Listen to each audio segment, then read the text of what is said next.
Bienvenue dans cette vidéo d'une toute première partie du jeu Touch of Evil où l'on va combattre le cavalier sans tête. Donc cette vidéo va servir de tutoriel pour ceux qui ne savent pas jouer. Donc je vais expliquer en détail les actions et les effets de cartes, voilà comment se passe une partie de Touch of Evil pour ceux qui n'auraient jamais joué. Donc je vais rentrer un peu plus en détail en tout cas dans les règles du jeu. Donc c'est ma toute première vidéo sur cette chaîne et donc je m'excuse à l'avance de mes bafouillements. Voilà. Donc pour cette partie, eh bien, on va avoir une équipe, donc on va jouer en mode coopératif et donc je ne vais parler uniquement que des règles du mode coopératif en mode de jeu avancé, qui est le mode le plus intéressant donc dans Touch of Evil, dans une partie solo. Donc je vais jouer les trois personnages que nous voyons ici au centre de Town Hall, qui donc on va les présenter. Donc nous aurons l'inspecteur Cook, qui a 1 en spirit, 4 en cunning, 2 en combat et 4 en honneur, 3 points de vie et une capacité qui lui permet de récupérer un pion d'investigation. Alors les pions d'investigation, c'est ceci. Ça représente la monnaie du jeu. On va s'en servir pour beaucoup de choses, pour soigner ses blessures, pour acheter des objets. Acheter des cartes, en fait, ça représente la monnaie du jeu. Donc, la capacité de l'inspecteur Cook, eh bien, c'est tout simplement de récupérer un pion d'investigation supplémentaire gratuitement provenant de la même source. Alors, je m'explique.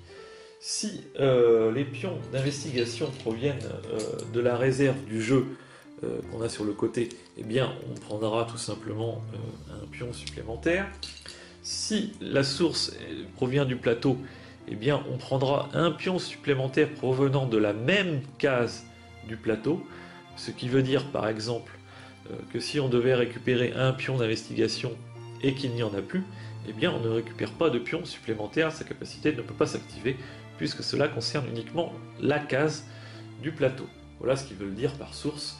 Et de plus, sa capacité ne s'active pas pendant un combat, car lors des combats, on va gagner aussi des pions d'investigation, mais voilà, sa capacité ne s'activera pas lors des combats.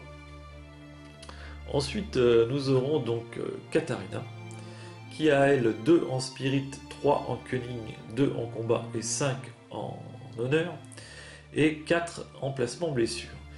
Elle a une capacité qui lui permet de blesser sur des résultats de 4, 5 ou 6 au dé lors des combats, à la place de 5 ou 6 normalement. Et puis le dernier larron, eh bien, c'est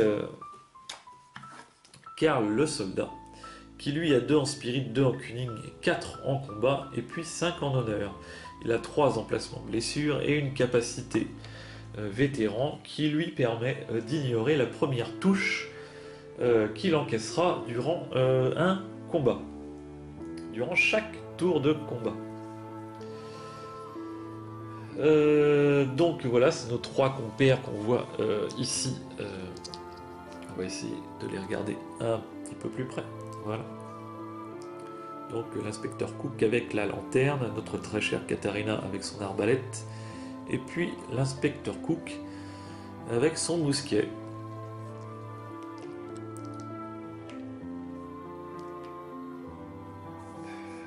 Ensuite, donc, nous combattrons le fameux cavalier sans tête. Alors pour une partie de débutant, c'est je pense le plus facile à essayer de combattre, donc c'est celui que je vous propose dans cette vidéo, que je vous conseille pour une première partie de Touch of Evil. C'est celui qui a le moins de capacité compliquée, voilà, pour une première partie d'explication de Touch of Evil. Donc c'est celui que je vous propose. Donc il aura comme capacité, voilà, donc il aura 5 en combat, 6 en santé. Alors, comme on joue dans une partie coopérative, ces points de vie de santé sont multipliés par le nombre de personnages qui jouent dans la partie. Donc là, ça lui fera 3 x 6, 18 points de vie pour cette partie. Alors il a des mots-clés, c'est important de le savoir, parce qu'il y a certains effets de cartes qui demandent des mots-clés. Donc il a le mot-clé vilain, fantôme et impitoyable. Sa première capacité est charge impitoyable, donc. Avec une impitoyable soif de vengeance, le cavalier chevauche à travers les terres pour l'éternité. À la fin de n'importe quel tour de combat contre le cavalier sans tête, celui-ci chevauche en empruntant le chemin le plus court vers Town Hall. Il engage au combat tout héros se trouvant sur son passage pour un tour de combat. Le cavalier sans tête ne prend pas de blessure lors de ce combat, mais à la place, les héros prennent un pion d'investigation par blessure qu'ils lui infligent. Et cette capacité ne compte pas lors du showdown. Donc ça, on y reviendra. Mais sa capacité, sa capacité de base va s'activer selon certains effets de cartes. Et en fin de compte, quand il apparaîtra sur une case du plateau, et bien après avoir effectué un tour de combat contre un héros, par exemple, eh bien il chevauchera en direction de Town Hall, qui est le centre de la carte, et combattra tout héros se trouvant sur son passage. Voilà sa capacité de base. Ensuite, il a une capacité recueil des âmes. À chaque fois que le cavalier sans tête tue un notable de la ville, il gagne un marqueur +2 en santé.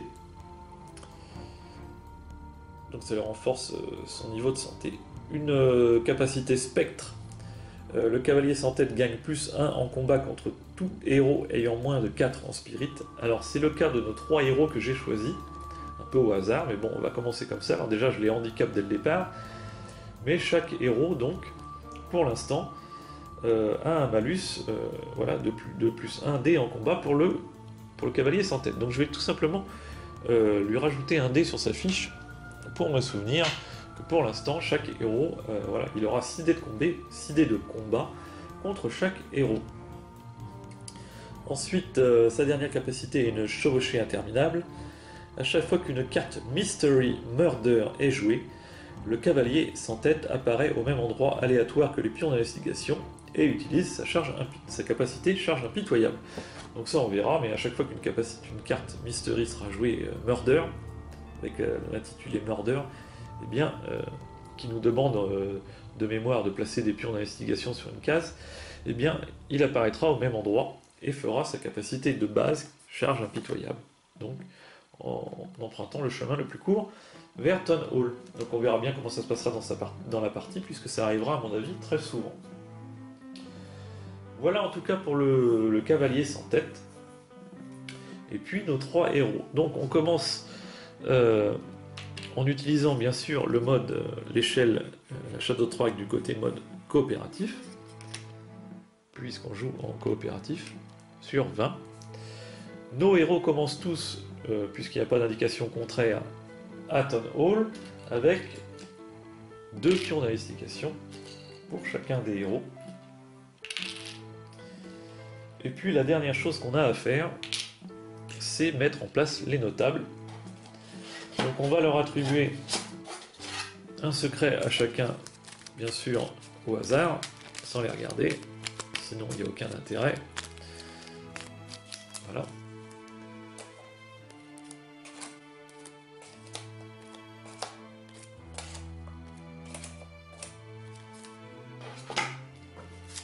Et puis on prend des notables au hasard.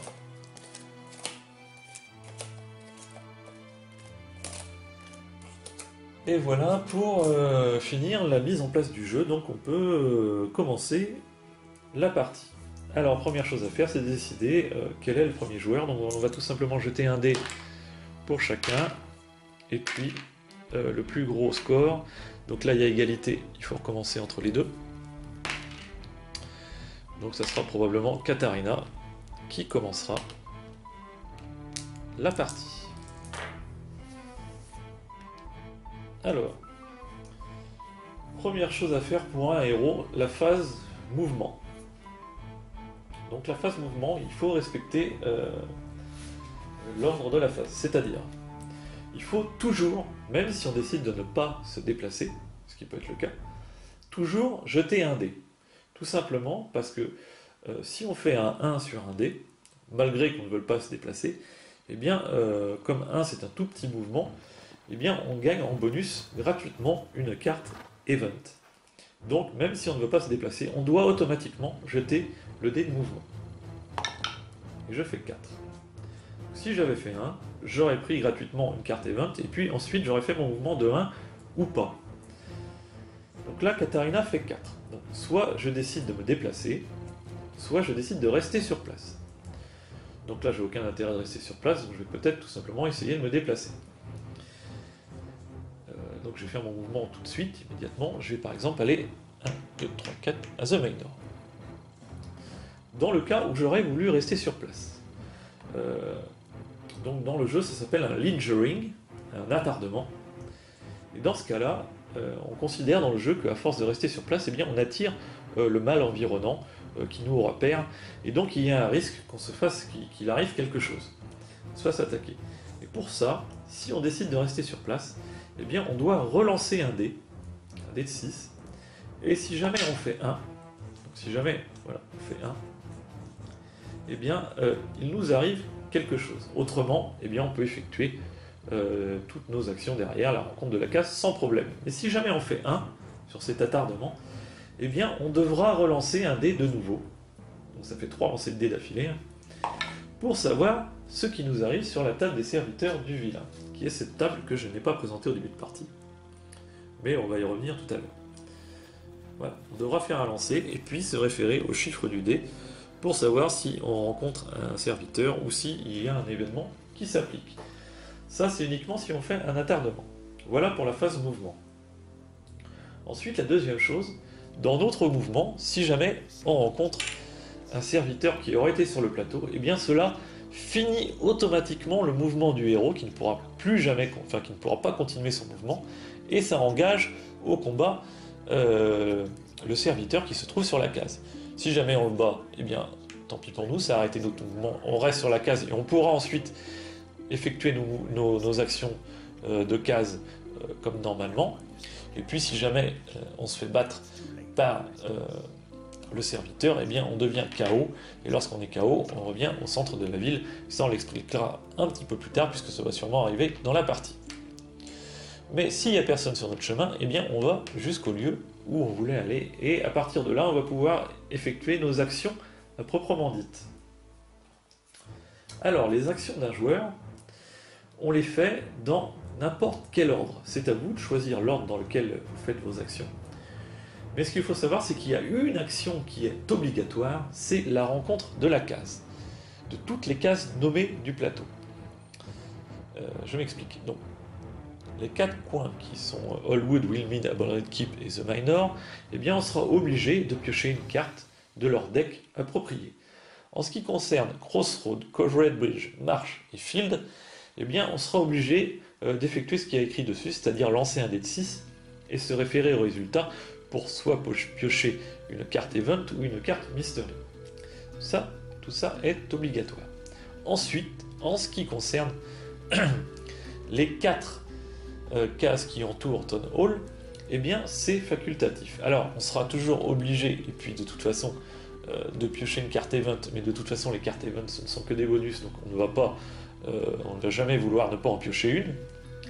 Donc on sera obligé de piocher une carte Event, et puis ensuite on fera l'action ou pas. Ici c'est pas obligatoire, donc au bureau du juge et à l'église ce sont des entraînements, ici c'est se soigner, et ici au forgeron c'est tout simplement acheter des objets. Donc ça c'est facultatif, on n'est pas obligé de les faire, c'est comme on veut.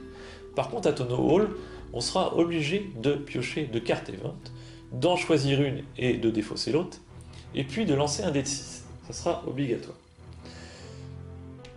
Donc je rappelle, les actions, la rencontre d'une case nommée est donc obligatoire, mis à part les cases autour de la ville qui, elles, voilà, on s'entraîne si on veut, on achète des objets si on veut, mais sinon, pour le reste du temps, c'est obligatoire. La deuxième action qu'on peut faire et qu'on ne peut faire qu'une seule fois, c'est si lors de la partie, il va se trouver des pions d'investigation qui vont apparaître à plusieurs endroits sur le plateau. Une des actions qu'on peut faire, c'est essayer de récupérer ces pions d'investigation, cette monnaie. Donc ça c'est limité à une seule fois. Si on réussit ou si on rate, c'est limité à une seule fois. Pour collecter ces pions d'investigation, dans le mode avancé qu'on joue, pour ça il faut faire un test de Cunning ou de Spirit 5+. Alors, on va expliquer ce que c'est dans le jeu. Tous les termes du jeu seront toujours comme ça. Faire un test de Cunning, de combat, d'honneur, à un certain niveau, donc 5+, 4+, 3+. Donc qu'est-ce que ça signifie? Même les combats se passent de cette façon. Faire un test de Spirit. Donc on se réfère à une capacité d'un héros, qui sont Spirit, Cunning, Combat ou Honneur, et on regarde le niveau de la capacité du héros. Donc si je prends l'inspecteur Cook par exemple, il a 4 en Cunning. Donc 4 en Cunning, quand on vous demande de faire un test de Cunning, eh bien on prend un nombre de dés tout simplement égal à la capacité du héros. Capacité de base qui pourra être modifiée avec d'autres cartes. Donc à chaque fois, on prendra plus ou moins de dés. Donc si je prends l'inspecteur Cook par exemple, eh bien je prends 4 dés. Et si on vous demande de faire un test de Cunning 4+, eh bien ça veut dire qu'il faudra faire un résultat de 4 ou plus avec vos dés. Donc sur 4, 5 ou 6, le test sera sûrement réussi. Donc ça dépend de ce qu'on vous demande dans la carte. Dans le cas des pions d'investigation, la règle c'est qu'il faut faire un test de Cunning de Spirit 5+, pour collecter un pion d'investigation. C'est-à-dire qu'il nous faut un 5+, donc un 5 ou un 6, par pion d'investigation sur la case. Donc dans ce cas-là, par exemple, Katarina, qui a une capacité de 2 en Spirit ou 3 en Cunning, comme on a le choix, ben on va tout simplement choisir sa capacité de Cunning, qui lui permet d'avoir 3 dés, on va lancer les dés, et sur chaque 5 ou 6 qu'on fait sur les dés, on peut récupérer un pion. Donc dans ce cas-là, j'aurais récupéré les 2 pions qu'il y a sur la case. Si j'avais fait un seul 5, eh bien je n'aurais récupéré qu'un seul pion sur la case, et puis si j'avais fait aucun succès, eh bien j'aurais récupéré aucun pion, tout simplement. Cette action est donc limitée à une fois, donc on ne peut pas réessayer derrière si jamais on n'a pas récupéré tous les pions d'investigation. Donc ça c'est la deuxième action du joueur qu'on peut faire, j'espère que j'ai été clair. Et puis après on a des actions qu'on va faire un peu moins souvent, qui sont, la première c'est se soigner, donc si on a encaissé des blessures, eh bien soigner une blessure n'importe où sur le plateau, ça coûte 3 pions d'investigation pour soigner une blessure. Donc c'est assez cher. Par contre, si on est au bureau, au cabinet du docteur, eh bien se soigner c'est un pion d'investigation par blessure. Donc c'est beaucoup moins cher ici. Mais ailleurs sur le plateau, vous pouvez toujours vous soigner, mais ça coûtera 3 pions d'investigation. L'autre action qu'on peut faire, c'est aller regarder les secrets derrière un notable. Alors, en mode coopératif, ça coûte autant de pions d'investigation qu'il y a de héros dans la partie.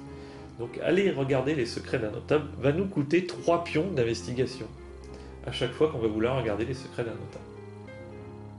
Peu importe le nombre de secrets qu'il y a derrière un notable, on les regarde tous et ça nous coûte 3 pions d'investigation. Alors, il faut que je parle des secrets des notables, comment ça se passe dans le mode coopératif avancé. Donc, en mode coopératif, parce que je vous répète que je ne parlerai que des règles en mode coopératif, quand on regarde les secrets d'un notable, comme action, comme je fais là par exemple, ou par une carte qui nous dit vous pouvez regarder les secrets d'un notable, eh bien on prend un notable, on les regarde, alors on paye le coup si jamais c'est une action, ou si c'est une carte on ne paiera peut-être pas de coup, on verra comment ça arrivera, on regarde les secrets et on est obligé de les révéler. C'est une obligation en mode coopératif. Donc on regarde les secrets, s'il a des secrets qui sont bons, qui ne posent pas de problème, eh bien tant mieux, on les remet derrière lui, on remet le notable en place. Par contre, ici, il y a un secret evil qui sort, eh bien, il devient tout de suite un notable diabolique. Donc, un notable comme ceci, qui va rejoindre immédiatement le vilain. Ça, c'est le risque en mode coopératif. On doit tout de suite révéler le secret. Sauf si on a une carte qui nous dit, qui nous spécifie dedans, dans l'effet de carte, sans révéler les secrets. si on a une carte qui nous dit sans révéler les secrets, c'est le seul moyen, en mode coopératif, de regarder un secret evil et de pouvoir le remettre derrière le notable sans qu'il devienne notable diabolique. C'est uniquement le seul moyen. Il faut qu'on ait une carte qui nous dit sans révéler les secrets.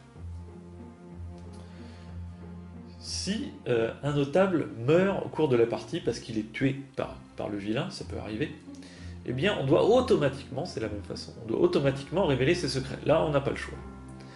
Et si il a un secret evil, de la même façon, eh bien en fin de compte, il a feint sa mort et il devient notable diabolique. Donc il y a un risque aussi, s'il meurt pendant la partie, qu'il devienne notable diabolique, au cas où ils auraient un secret evil derrière eux. Donc c'est très risqué en mode coopératif d'aller regarder les secrets, au cas où on découvrirait qu'il a un secret evil, à moins d'avoir une carte qui nous spécifie sans les révéler. Mais bon, il faudra bien essayer de choisir ces notables, parce que bon, il faut quand même qu'on choisisse deux bons notables pour le showdown, on y reviendra en fin de partie. Mais voilà comment fonctionnent les notables pendant la partie, et il ne faut surtout pas oublier que quand un notable meurt en cours de partie, ça fait avancer de 2 cases le marqueur de la Shadow Track. Voilà en ce qui concerne les notables. Donc là on a parlé de l'action aller regarder les secrets. Et puis il reste 2 actions qu'on ne va pas faire souvent dans la partie. C'est tout simplement essayer de découvrir où se cache le vilain. Parce qu'en début de partie, on ne sait pas où il est. Comment? Alors c'est pas bien difficile. Pour savoir où se cache le vilain, il suffit tout simplement d'acheter une carte lair. Les cartes lair, donc, c'est des cartes lieux qui ont tout le nom des lieux qu'il y a sur la carte. Et donc il nous suffit d'acheter cette carte et puis donc on l'achète et on dit c'est à cet endroit qu'il y a où est caché le vilain et on la garde de côté. On peut avoir dans la partie qu'une seule carte lair, on ne peut pas les cumuler.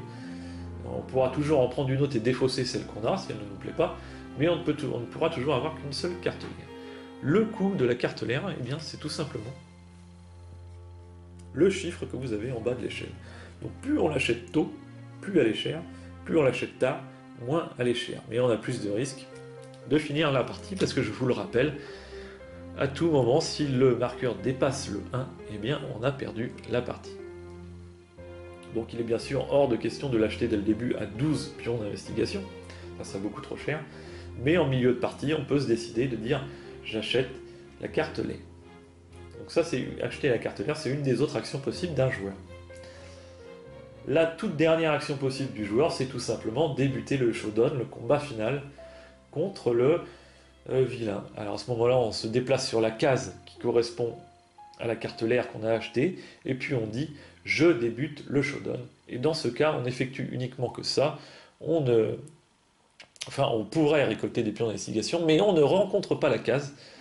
À la place, on débute le showdown. Et ça, on y reviendra en fin de partie, j'espère, si on arrive à débuter le showdown. Voilà en tout cas pour toutes les actions possibles pour les héros. J'espère avoir été clair sur mes explications. Mais bon, de toute façon, il n'y a rien de compliqué sur leurs actions.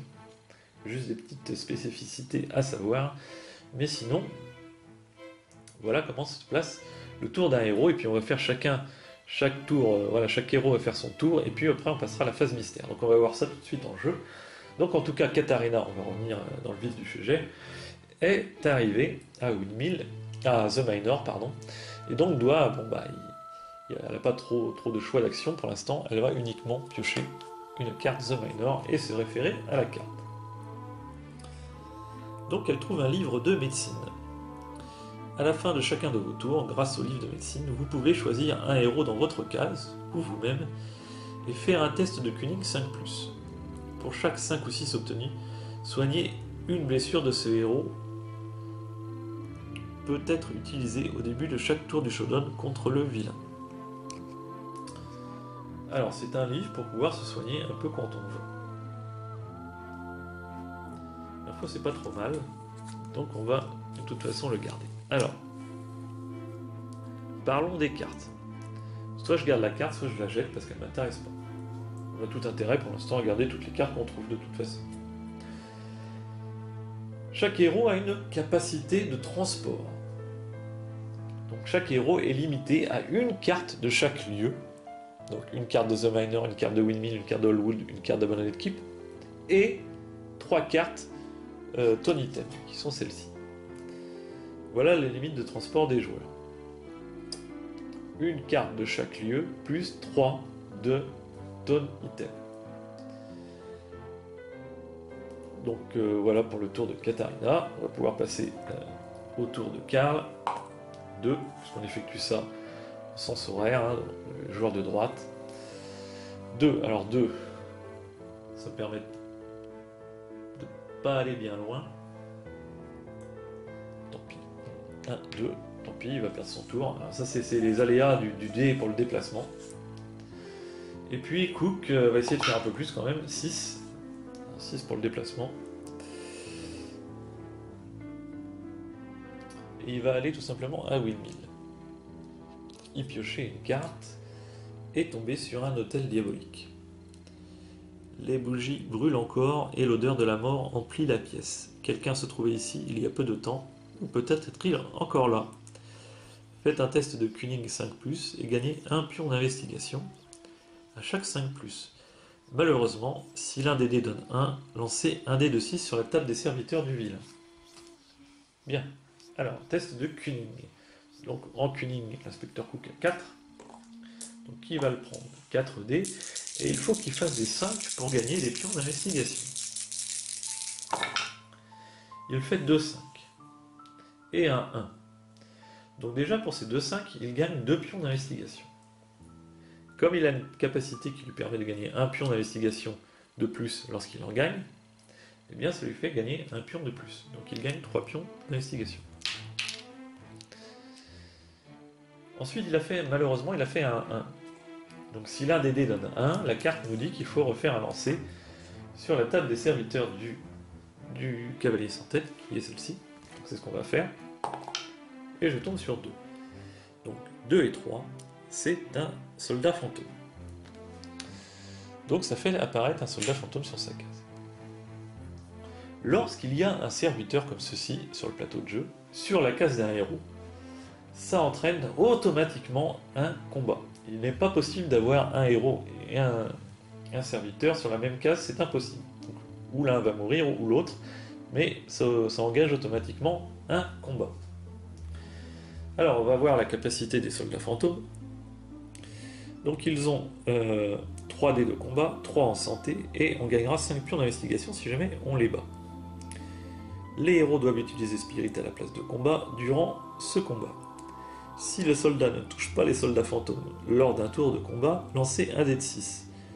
Sur un résultat de 1 ou 2, les héros doivent aussitôt fuir le combat, si possible, effrayés par la horde de soldats fantômes.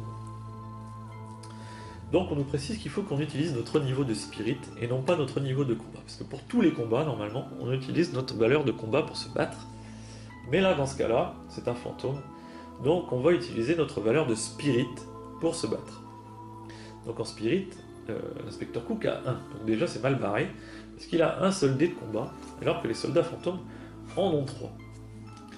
Donc déjà, on est mal parti. De plus, on nous dit que si jamais, sur le seul dé que j'ai, je ne touche pas les soldats fantômes, donc je ne fais pas de 5 ou de 6, eh bien, il va falloir que je relance un dé pour savoir si mon héros s'enfuit de la case ou pas. Alors on nous précise si possible, tout simplement, parce que si il y avait d'autres serviteurs autour, eh bien on considère que ce n'est pas possible de s'échapper sans engager un autre combat, donc je ne peux pas et je dois obligatoirement rester sur la case. Par contre, s'il y a des cases de libre, aucun souci, je pourrais m'échapper. Donc on va pouvoir entamer le premier combat de cette partie. Comment se passe un combat ? Donc un combat, c'est simultané. Ce qui veut dire que je vais lancer mon dé, avec mon niveau de spirit, et puis les soldats fantômes vont lancer leur dé. On va appliquer les blessures, en même temps, et puis continuer le combat si jamais il y a toujours quelqu'un en vie. Ce qui veut dire que même si par hasard, donc ça ne va pas être possible avec un seul dé, mais si j'arrivais à battre le soldat fantôme en lançant mon dé et en faisant un dégât et le tuer, et bien malgré qu'il soit mort, eh bien je devrais quand même lancer ces dés de combat pour appliquer les blessures sur mon héros, car le combat est simultané. Donc même si on arrive à tuer le soldat fantôme avant qu'il puisse lancer ses dés, il doit quand même lancer ses dés pour appliquer les blessures. Si jamais on s'entretue, ce qui peut arriver, je gagnerai quand même les pions d'investigation pour l'avoir tué, sans aucun souci.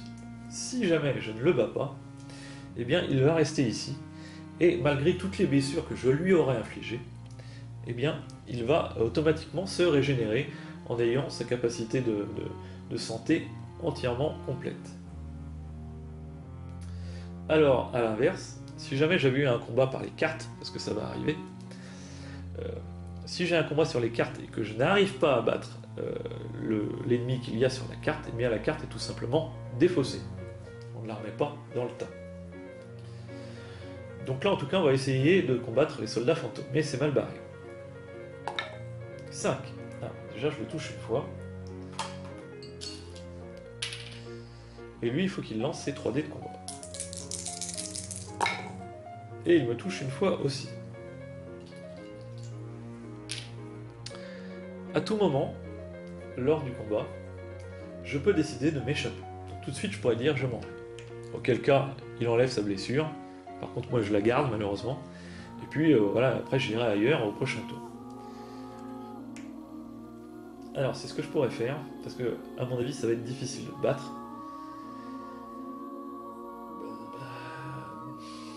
J'ai pas eu de chance de tomber sur lui, parce que c'est clairement le personnage qui a le moins en spirit.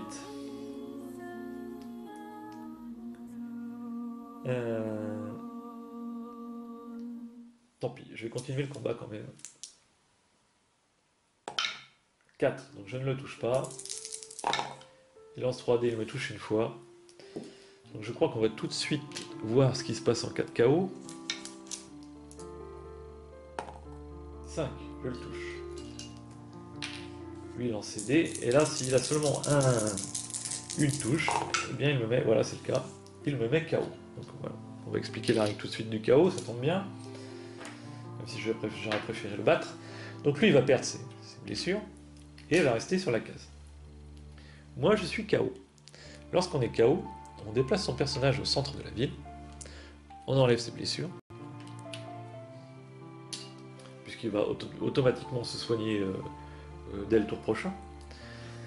Et puis on va perdre, à chaque fois qu'on sera KO, parce que ah oui, on ne meurt jamais dans le jeu, hein, donc à chaque fois qu'on sera KO, eh bien on va perdre un dé de 6 pions d'investigation ou cartes alliés ou objets qu'on aura récupérés dans la partie.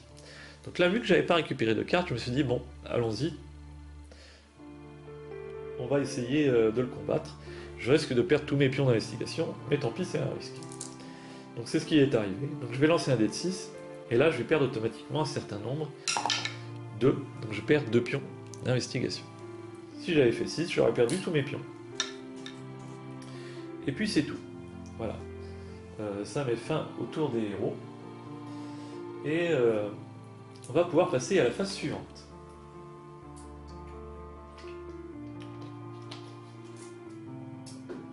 Alors, la phase suivante.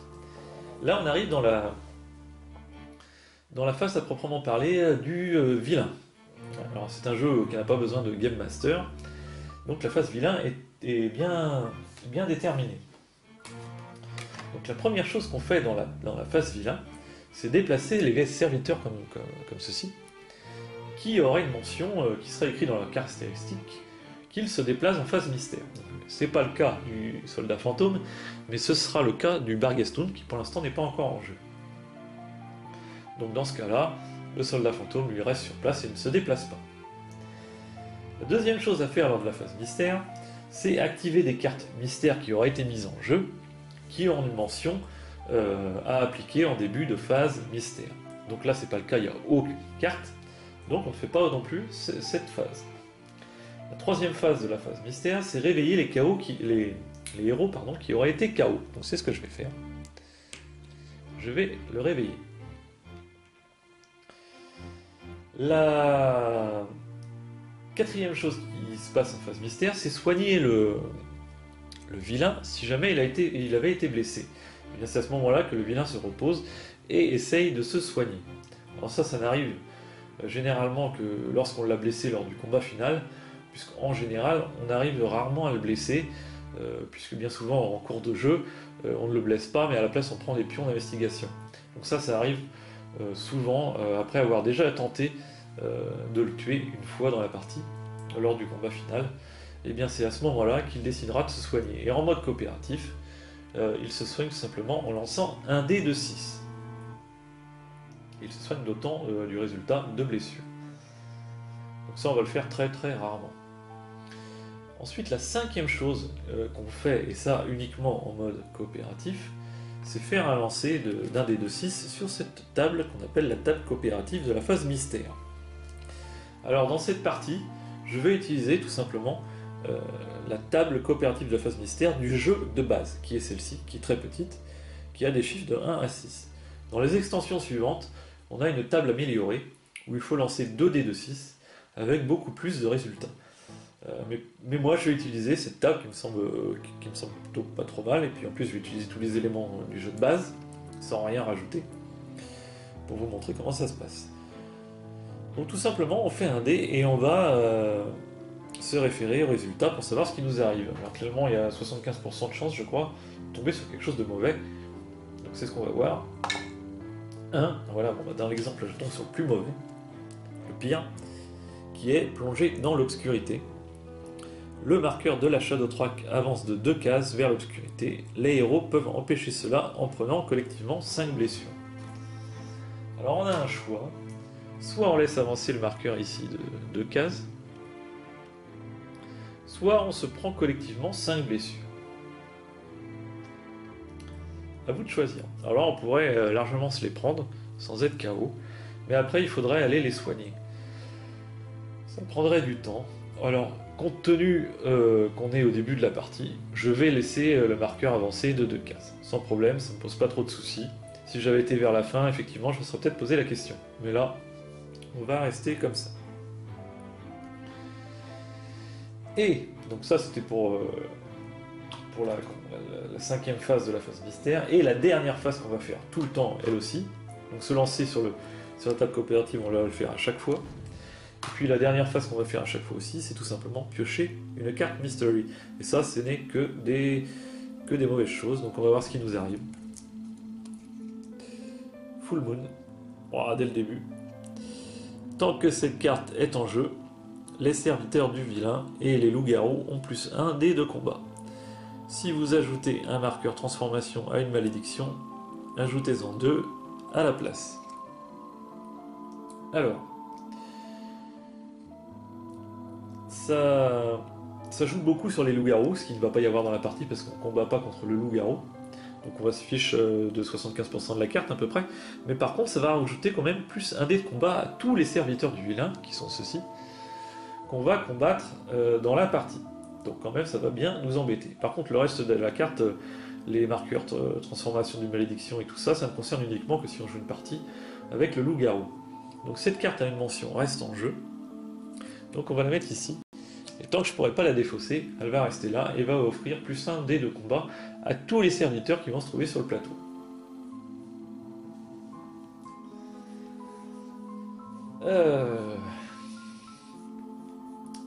Donc, bon ça c'est pas terrible, dès le début de la partie, ça met une petite dose de difficulté en plus. Donc là, la dernière chose à faire dans la phase mystère, c'est tout simplement passer le marqueur au joueur suivant, au joueur de droite. Et puis ça embarque les héros dans un nouveau tour de jeu. Voilà comment se déroule un tour de jeu de toute Cheféville. Donc maintenant on va essayer d'aller un petit peu plus vite après toutes ces explications. Alors, tour de Karl. 4. Il arrive à bonne équipe, il tire une carte. Il tombe sur bonne trouvaille, sur une sculpture ancienne qui lui offre +1 en cunning. Vous pouvez défausser la carte durant un combat pour faire une attaque de plus en utilisant Spirit au lieu de combat. Alors ça augmente sa capacité de +1 en cunning, ce qui n'est pas forcément la capacité majeure de Karl. Mais bon, on verra bien pour la suite. Alors, quand 2 héros sont sur la même case, ça c'est une petite règle aussi qui est rajoutée, on peut, en coopératif, on peut s'échanger des objets. Donc, par exemple, cette carte, je pourrais la donner à Cook, qui a déjà 4 en cunning, ce qui lui augmenterait bien sa capacité de cunning. Mais bon, on verra ça par la suite. Pour l'instant, on va continuer ainsi. Donc ensuite, c'est au tour de l'inspecteur Cook, qui lui donc est à Town Hall, et qui fait 3. Alors 3, il ne peut pas aller directement dans un lieu, donc il va tout simplement essayer d'améliorer son cunning, en se rendant au bureau du juge. Donc ici, d'office, on pioche une carte event, qui sont à 99% que des bonnes cartes. Mandat du juge, jouez immédiatement cette carte.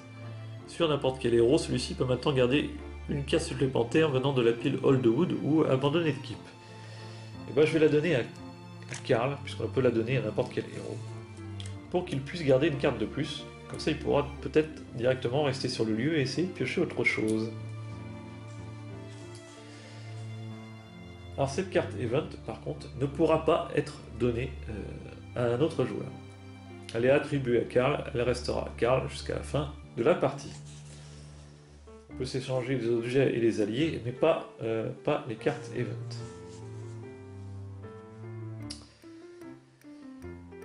Les cartes Event, on va y revenir tout de suite puisqu'on est dans le vif du sujet.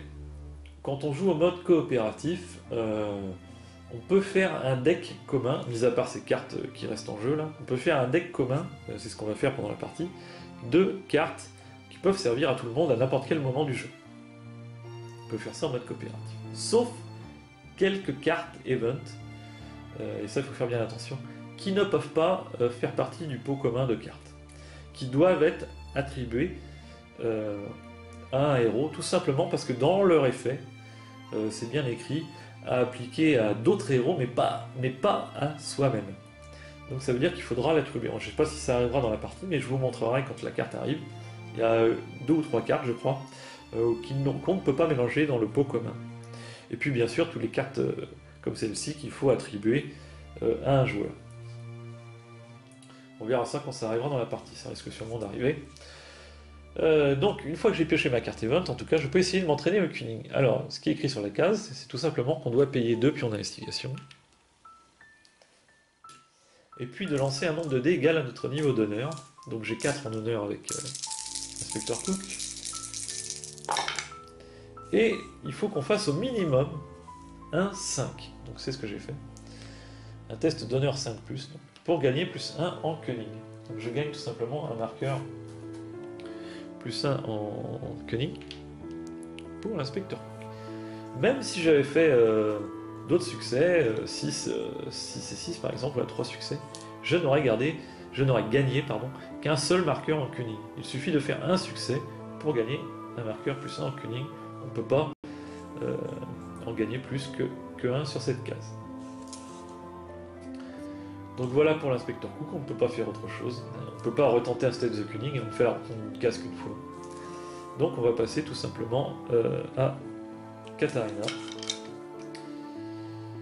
qui a déjà un objet, donc il va essayer de partir, je pense. Donc de toute façon, même si on décide de rester sur place, on lance son dé. Je fais 5. Alors, 5. Je vais... Alors, il m'embête un peu, le soldat, là, et j'ai que 2 en spirit, donc je vais tout simplement aller à l'église pour essayer d'améliorer mon spirit, pour pouvoir, après, essayer de battre le soldat fantôme.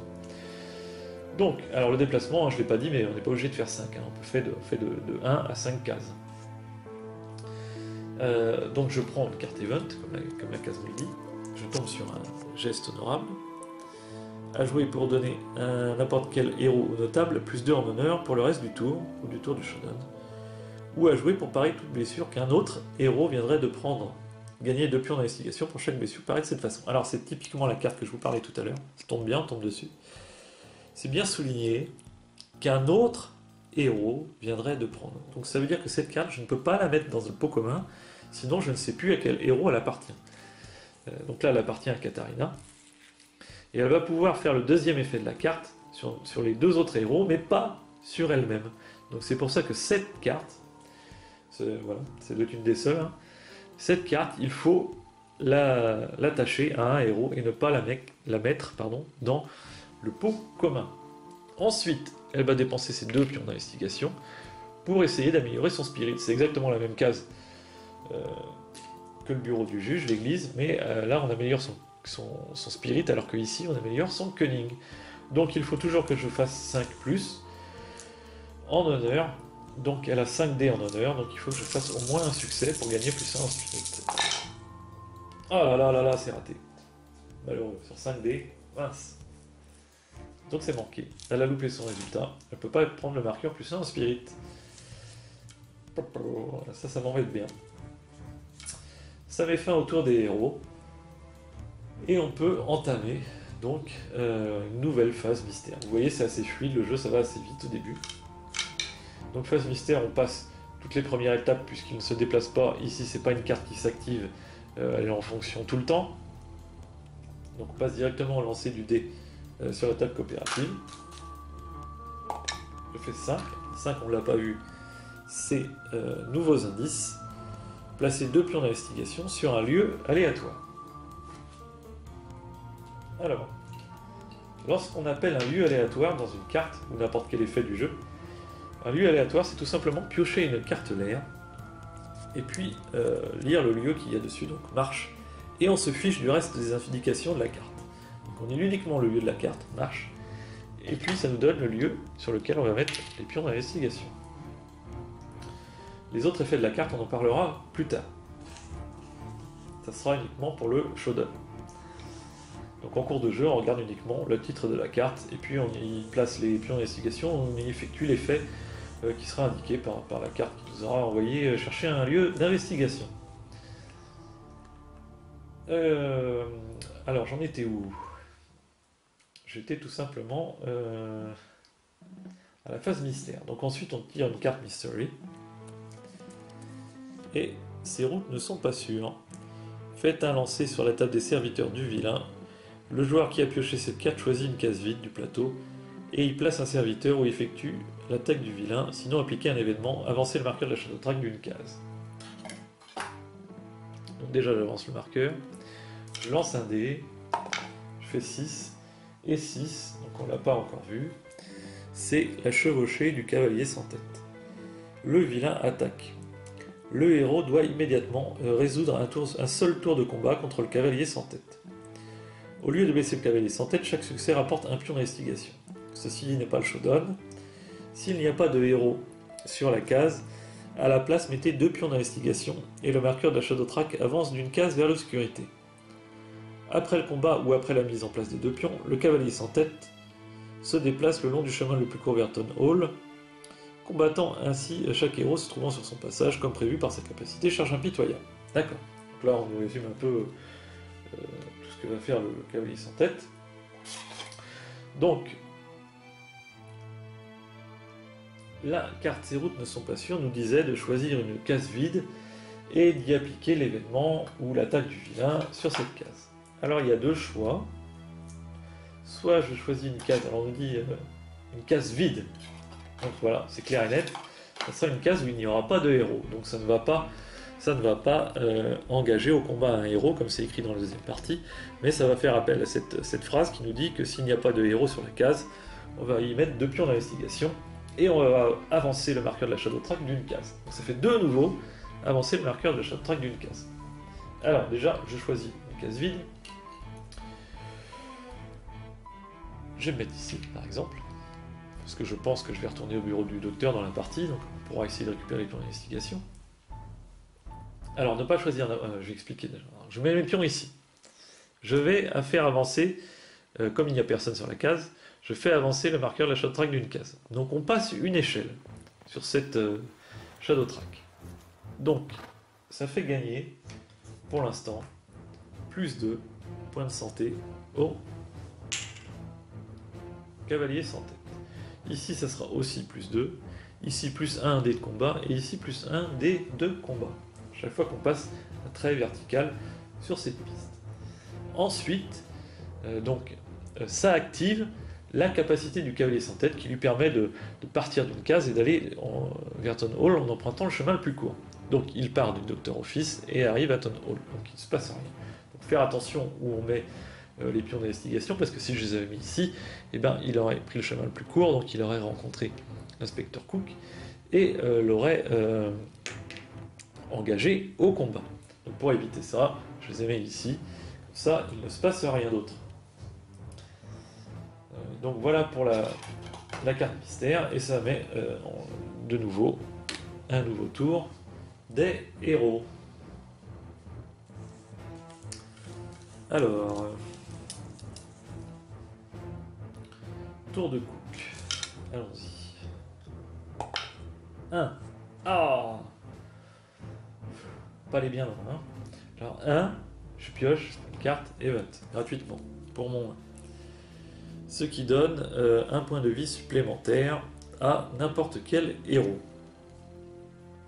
Bah, je vais le mettre à l'inspecteur Cook, parce qu'il a que 3 points de vie. Je vais lui rajouter un point de vie supplémentaire. Ensuite, je fais 1. Alors, j'ai pas grand chose à faire, hein, malheureusement. Donc, je vais. Oh là là, ça m'embête tout ça, mais je vais aller là. Je vais piocher une nouvelle carte Event, puisque c'est ce que me dit la case. Donc, question de priorité. Jouer comme action et gagner immédiatement un des 2-3 pions d'investigation. C'est vous, n'est-ce pas? Vous êtes un serviteur de Londres, admettez-le. Donc c'est chose que je pourrais faire tout de suite. Mais je vais pas le faire parce que je peux la garder de côté et l'utiliser avec n'importe quel héros. Donc pour l'instant, on va faire ça comme ça. La deuxième chose que je vais faire, donc je ne me soigne pas parce que j'ai pas de blessure à soigner. Par contre, je vais essayer de récupérer les pions d'investigation en utilisant mon cunning. Donc j'ai 5 en cunning maintenant. Et il faut au moins que je fasse 2 succès, donc j'en fais 4 pour récupérer les pions d'investigation.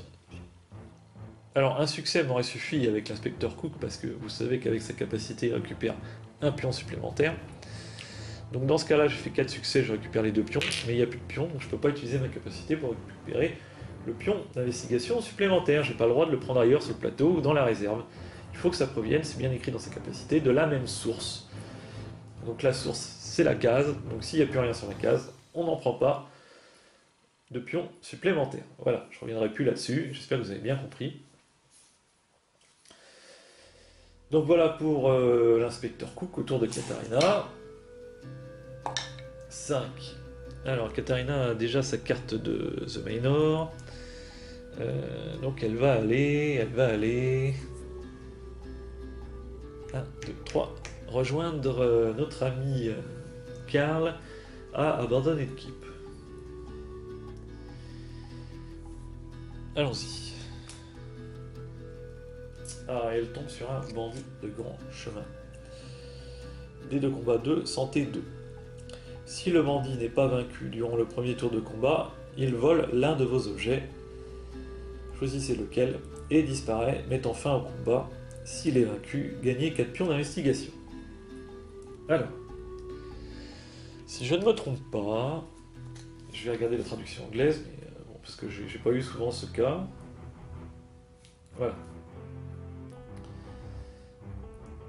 Quand on vous dit que la pleine lune donne +1 à tous les serviteurs du vilain, un serviteur en anglais c'est un minion.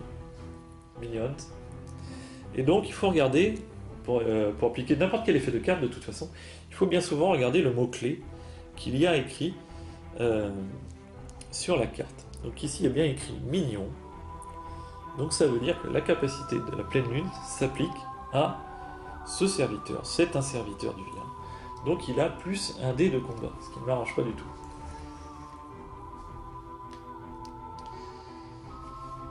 Et en plus, si on n'arrive pas à le battre dès le premier tour de combat, on va perdre un objet. Donc il faut espérer le battre. Alors, Katarina a 2 dés de combat, donc déjà c'est... Aïe aïe aïe. Elle a seulement 2 dés de combat. Ce qui veut dire qu'elle a seulement une seule chance de battre le cavalier, le bandit de grand chemin. Donc on va voir. Donc Katarina par contre blesse sur 4, 5 ou 6. Donc il faut qu'elle fasse absolument 2 succès. Sinon... Oh là là, on a de la chance que ce soit Katarina qui fasse le combat. Sinon... Alors là, dans ce cas-là, je bats le bandit de grand chemin, donc on n'appliquera pas sa capacité qu'il est écrit sur la carte. Par contre, si je l'avais pas battu, si j'y avais fait qu'une blessure seulement, eh bien il aurait volé un objet. Comme je n'ai qu'un objet et que c'est celui-ci, eh bien il aurait volé cet objet-là, et puis se serait enfui. Si j'avais pas d'objet, il n'aurait rien volé. Je vous rappelle que cette carte event n'est pas un objet. Un objet, c'est écrit sur la carte dans les mots-clés, c'est pareil, item. Donc si on vous dit qu'il vole un objet, il ne vole pas un allié. Hein. C'est vraiment les cartes qui sont écrites item dans le mot-clé. Donc dans ce type de jeu, il faut souvent se référer aux mots-clés des cartes. Donc en tout cas, c'est pas le cas, il est battu, mais comme je vous l'ai dit, c'est simultané, donc il lance quand même ses dés, donc il va pouvoir quand même essayer de me blesser. Il lance 2 dés, 3 dés, pardon, avec la pleine lune. Et il fait, oh là là, et il fait 3 touches. Et ben dis donc, j'étais à bout portant là, c'est pas possible. Voilà. Donc je prends 3 blessures, donc je suis à la limite du chaos déjà. Sur le premier combat de Katarina. C'est fou ça. Donc en tout cas j'arrive à le battre. Donc je prends 4 pions d'investigation. Mais ça m'a coûté cher cette histoire. Voilà pour Katarina. Après on passe à Karl qui est juste à côté.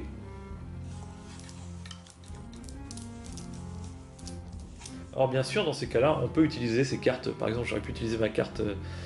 non, je peux pas parce que c'est sur Katarina. Mais on aurait pu utiliser des cartes event pour éviter les blessures, ou voilà, et faire un tas de choses. Mais en général, en tout cas moi, j'essaie de garder les cartes pour le combat final. Parce que c'est tellement difficile ce combat final que j'essaie de garder un maximum de cartes. Donc là, en tout cas, tant pis. Ça s'est passé comme ça. Et c'est au tour de Karl. Donc Karl lance son dé. Il fait 5. Et comme il n'a rien trouvé... non, c'est pas ça, c'est comme il a une carte qui lui permet d'avoir un deuxième objet d'avant l'équipe, ou de Hold Wood. Ah, ou de Hold Wood. Donc je vais profiter de son mouvement de 5 quand même.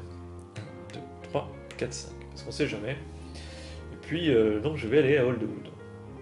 Et je vais tirer une carte. Et, oh là là, et lui aussi, il est attaqué, décidément. Donc je suis attaqué, il faut que je fasse un lancer sur la table des serviteurs du vilain. Peut-être que ma dernière heure a sonné. C'est ce qu'on va voir. Donc je lance un dé, et je fais 5. Alors 5, comme on l'a vu tout à l'heure, de 4 à 6, c'est la chevauchée du cavalier sans tête. Donc ça veut tout simplement dire que le cavalier sans tête arrive ici, et dans ce cas-là, m'engage au combat pour un seul tour de combat. Donc toutes les blessures que je lui ferai, eh bien à la place, ça me rapporte des pions d'investigation. Par contre, lui, bien sûr, il me blesse vraiment. Donc, moi j'ai 4 dés de combat. Et le cavalier sans tête a 6 dés de combat contre moi. Il en a 5 de base, plus 1 car j'ai moins de 4 en spirit. Et par contre, le plus 1 en combat ne s'applique pas, grâce à la pleine lune. Ça s'applique uniquement sur ses serviteurs. Donc il a 6 dés de combat et moi j'en ai 4. On va commencer par moi.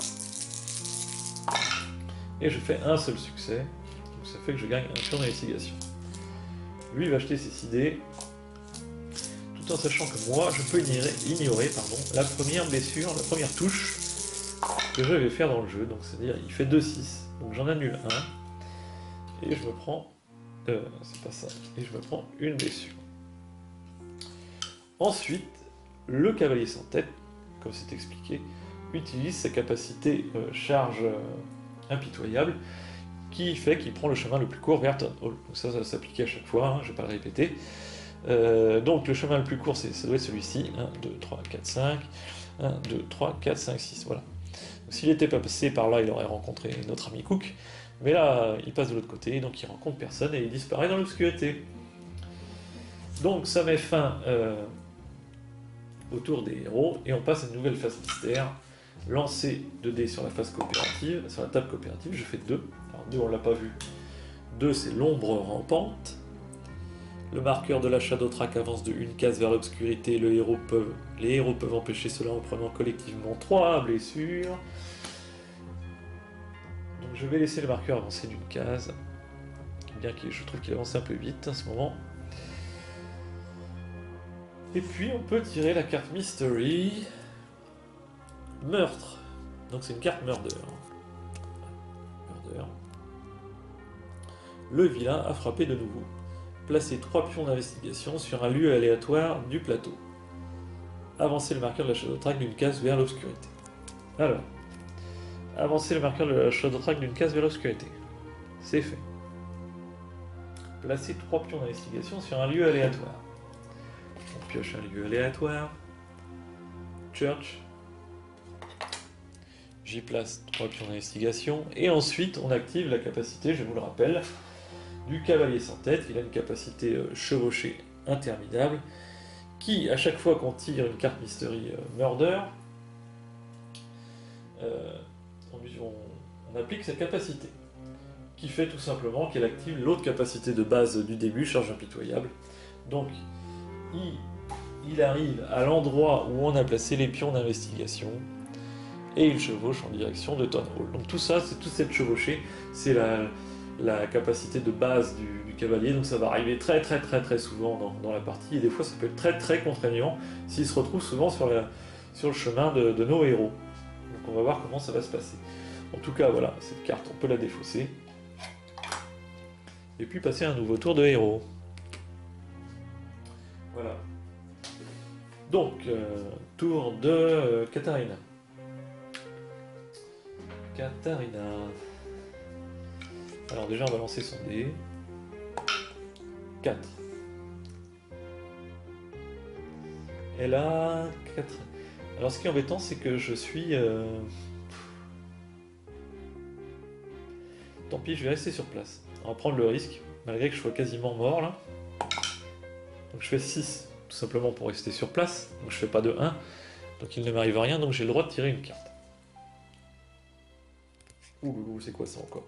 Honneur entre voleurs. En explorant ce qu'il reste d'un repère de voleurs et d'assassins, vous réalisez subitement que vous êtes encerclé. Faites un test d'honneur 5+, et gagnez 2 pions d'investigation pour chaque 5+ obtenu. En cas d'échec, défaussez un objet de votre choix, perdez votre tour, et vous êtes déplacé à Town Hall. Bon, j'ai intérêt à réussir. Alors, un test d'honneur 5+. J'ai 5 dés en honneur, donc déjà c'est déjà pas mal. Et il faut au moins que je fasse un 5, sinon je vais perdre le seul objet que j'ai actuellement. C'est pas vrai, c'est pas vrai, c'est pas vrai. Oh là, décidément. Donc je fais aucun succès. Oh, c'est bien dommage. Donc les voleurs me volent mon seul objet que j'avais, que je dois défausser. Et puis je perds mon tour donc, et je me retrouve à Town Hall. Je me réveille à Town Hall. Bon, bah décidément, ça c'est pas très bien passé pour elle. Ensuite, c'est tour de Karl qui est à Hall de Wood. 4, donc il reste sur place. 5, il n'y arrive à rien. Et là, il tombe sur une traînée d'os, traînée d'eau. Des os et des plumes sont répandus sur le sol, comme une longue traînée menant vers l'obscurité de la forêt. Faites un test de Spirit 3+, et gagnez un pion d'investigation pour chaque 3+ obtenu. Donc j'ai 2 en Spirit, donc j'ai pas gagné grand chose dans l'histoire. Pour l'instant on est un peu bredouille, en plus je fais même pas... Voilà, je fais des jets de dés formidables en ce moment. Donc voilà, on passe à l'inspecteur Cook. J'espère qu'il va pas faire un petit chiffre, sinon on va pas pouvoir aller bien... Oh là là là là. 1. Alors lui il traîne en ville et il n'arrive pas à s'en sortir. Donc je vais retourner ici, je prends ma carte event pour le 1. Vous êtes venu pour nous sauver. À jouer immédiatement. Accueilli dans la joie par les gens du coin, vous apportez de l'espoir à ce village dévasté. Gagnez immédiatement autant de pions d'investigation que votre honneur. Donc ça peut aller, c'est pas trop mal, donc je gagne 4 pions d'investigation. Parce que j'ai 4 en honneur.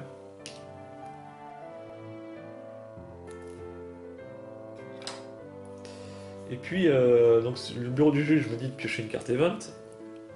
Jouez immédiatement cette carte sur n'importe quel héros. Celui-ci gagne un marqueur +1 en combat. Donc je vais défausser la carte et je vais lui donner +1 marqueur en combat à n'importe qui. Et donc je vais donner +1 en combat à Karl. Parce que lui c'est sa caractéristique la plus puissante. On va essayer de l'augmenter là-dessus. Ensuite, eh bien, tout simplement, je vais dépenser 2 pions d'investigation pour essayer d'améliorer mon cunning. Donc je jette 4 dés, j'ai 4 en honneur, et je peux faire au moins un 5. 5. C'est juste. Donc je rajoute de nouveau un pion plus 1 en cunning. Ça met fin au tour des héros. Un tour rapide, hein, un peu bredouille. Et puis voilà, nouvelle phase mystère. Donc, lancer 2 dés sur la table coopérative, 6, donc 6, 5 et 6, c'est deux nouveaux indices. Donc ça me fait mettre 2 pions d'investigation, on l'a vu tout à l'heure, sur un lieu aléatoire, qui sera Holderwood. Ah, c'est pas trop mal ça, j'y suis dessus. Et puis on va tirer une carte Mystery. Délire paranoïaque. Alors, si Lord Ambrook est encore en vie, ce qui est le cas puisque tous les notables sont encore en vie, chaque héros doit immédiatement faire un test d'honneur 6+. Si c'est un échec, recevez un dé de 3 blessures. Oh non! S'il a été tué ou a rejoint le vilain, avancez le marqueur de la shot-track de 2 cases vers l'obscurité. Reculez, vous êtes avec le vilain. Vous pouvez tromper tout le monde, mais moi je le sais. Alors il est en train de délirer, notre Lord Ambrook, et il risque de nous blesser. Alors c'est une carte, si on regarde bien, Mystery Hysteria, et il y a certaines cartes Event qui permettent de défausser ces cartes Hysteria, mais là forcément j'en ai pas, donc je vais devoir appliquer la carte. Donc chaque héros doit immédiatement faire un test d'honneur 6+. Waouh waouh waouh. Donc ça veut dire qu'il faut que je fasse des 6 avec chaque héros. Donc on va commencer tout simplement par le héros qui a le marqueur premier joueur, donc par Katarina, donc qui lance 5 dés en honneur. Et qui fait un 6. Alors elle a échappé d'être KO, parce que si elle faisait pas un 6, forcément elle prenait des blessures. Ensuite on passe à Karl qui a 5 dés, lui aussi. Un 6. Parfait. Et puis on passe à Cook qui lui n'a que 4 dés. Et là je fais pas de 6. Donc ça veut dire que je vais prendre des blessures. Un dé de 3 blessures. Donc tout simplement, si je fais 1 ou 2, je vais me prendre une blessure. Si je fais 3 ou 4, je vais me prendre 2 blessures. Et si je fais 5 ou 6, je vais me prendre 3 blessures. C'est ça tout simplement un dé de 3, on divise par 2. Arrondi à l'inférieur. 2. Donc je me prends une seule blessure. Donc je m'en sors pas trop mal dans son délire là. On va le calmer vite fait, le Lord Ambrook. Et ça met fin à la phase mystère. Je passe le marqueur premier joueur. Et ça va finir ce tour de jeu pour cette première partie de vidéo. Et donc je vous dis à bientôt dans la deuxième partie.